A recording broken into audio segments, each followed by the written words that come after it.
ঋগ্বেদীয় যুগে কোন বিবাহ ব্যবস্থা প্রচলিত ছিল? উত্তর হয়ে যাবে স্বয়ম্বর বিবাহ ব্যবস্থা। ঋগ্বেদ কোন লিপিতে লেখা হয়েছিল? উত্তর হবে দেবনাগরী লিপিতে।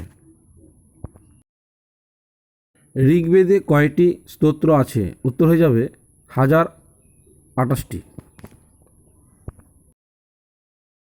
ঋগ্বৈদিক যুগের আনুমানিক সময়সীমা কত? উত্তর হবে 1500 খ্রিস্টপূর্বাব্দ থেকে 1000 খ্রিস্টপূর্বাব্দ। ঋগ্বেদে কোন নদীকে নদীর রানী বলা হয়েছে? উত্তর হয়ে যাবে সরস্বতী নদীকে। ঋগ্বেদে পুরোহিতদের রাজা কাকে বলা হয়েছে? উত্তর হয়ে যাবে বৃহস্পতিকে। ঋগ্বেদে যুদ্ধকে কি বলা হয়েছে? উত্তর হয়ে যাবে গাভিষ্টি। ঋগ্বেদে উল্লেখিত বৃহত্তম নদী কোনটি? উত্তর হয়ে যাবে সিন্ধু নদ। ঋগ্বেদে কয়টি মণ্ডল আছে? এখানে উত্তর হয়ে যাবে 10টি। ঋগ্বেদে কোন ধাতুর উল্লেখ নেই? এখানে উত্তর হয়ে যাবে লোহা।